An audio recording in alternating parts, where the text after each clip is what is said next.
Tehran سے اس وقت کی سب سے بڑی اور لرزہ خیز خبر سامنے آئی ہے۔ اسرائیلی فضائیہ کے 50 لڑاکا طیاروں نے ایران کے دارالحکومت میں سابق سپریم لیڈر علی خامنئی کے خفیہ زیر زمین فوجی بنکر کو ملیامٹ کر دیا ہے۔ IDF کے مطابق یہ بنکر تہران کے مرکزی علاقے حکومتی دفاتر کے عین نیچے واقع تھا، جسے اب مکمل طور پر تباہ کر دیا گیا ہے۔ یاد رہے کہ علی خامنئی گزشتہ ہفتے اسرائیل اور امریکہ کے مشترکہ حملوں میں شہید ہو چکے ہیں، اور اب ان کے آخری فوجی مرکز پر بھی حملے ہونے پورے خطے میں جنگ کی آگ کو مزید بھڑکا دیا ہے۔ پاکستانی عوام پر مہنگائی کا ایک اور ایٹم بم گرا دیا گیا ہے۔ مشرق وسطی میں جاری کشیدگی اور عالمی مارکیٹ میں تیل کی قیمتیں بڑھنے کے بعد حکومت نے پیٹرول اور ڈیزل کی قیمتوں میں 55 روپے فی لیٹر ہوش ربا اضافہ کر دیا ہے۔ نائب وزیر اعظم اسحاق ڈار اور وزیر خزانہ نے مشترکہ پریس کانفرنس میں واضح کیا ہے کہ یہ مشکل فیصلہ عالمی جنگی صورتحال اور مجبوری کے تحت کیا گیا ہے۔ نئی قیمتوں کا اطلاق فوری طور پر ہو چکا ہے، جس کے بعد اب پیٹرول 321 روپے اور ڈیزل 335 روپے فی لیٹر سے بھی تجاوز کر دیا ہے۔ عالمی سیاست میں ایک بڑا دھماکہ ہو گیا ہے۔ انڈونیشیا نے ایران، اسرائیل، امریکہ کے درمیان جاری خطرناک کشیدگی کو ختم کرنے کی ثالثی کی باقاعدہ پیشکش کر دی ہے۔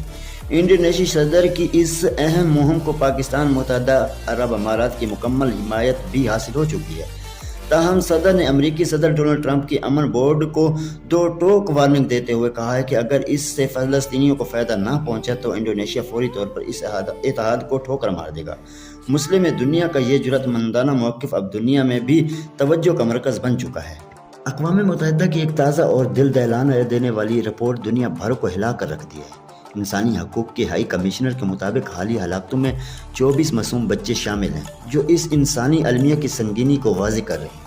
اس حساس معاملے پر اب تک اسلام آباد کی جانب سے شہری ہلاکتوں کے بارے میں کوئی باقاعدہ تبصرہ سامنے نہیں آیا۔ عالمی سطح پر اس خاموشی اور بچوں کے جانی نقصان پر شدید تشویش کا اظہار کیا جا رہا ہے، جبکہ انسانی حقوق کی تنظیمیں اب فوری جواب کا اور انصاف کا مطالبہ کر رہی ہیں۔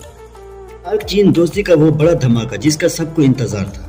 چین کے 15ویں اور 5 سالہ منصوبے نے پاکستان کی تقدیر بدلنے کا نیا راستہ دکھا دیا ہے۔ سفیر پاکستان خلیل ہاشمی کا سنسنی خیز انکشاف۔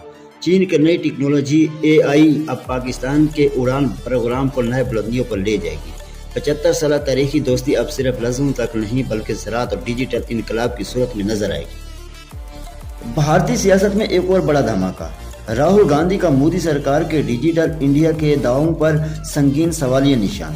طلباء سے خطاب کرتے ہوئے راہل گاندھی نے سنسنی خیز انکشاف کیا ہے کہ بھارت آرٹیفیشل انٹیلیجنس AI کی دوڑ میں بری طرح ناکام ہو چکا ہے۔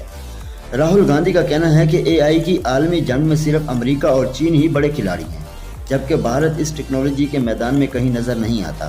مودی سرکار کے خلاف راہل کا یہ بیانیہ بھارتی ایوانوں میں ہلچل مچا چکا ہے۔ T20 ورلڈ کپ 2026 سے بڑی خبر آئی ہے۔ ICC نے پلیئر آف دا ٹورنامنٹ کے لیے نامزدگیوں کا اعلان کر دیا ہے، جس میں پاکستان کے صاحبزادہ فرحان نے سب کو پیچھے چھوڑ دیا ہے۔ صاحبزادہ فرحان نے ایک ہی ورلڈ کپ میں سب سے زیادہ 383 رنز بنا کر عالمی ریکارڈ پاش کر دیا ہے اور 2 سنچریاں جڑنے والے دنیا کے واحد بیٹر بن گئے ہیں۔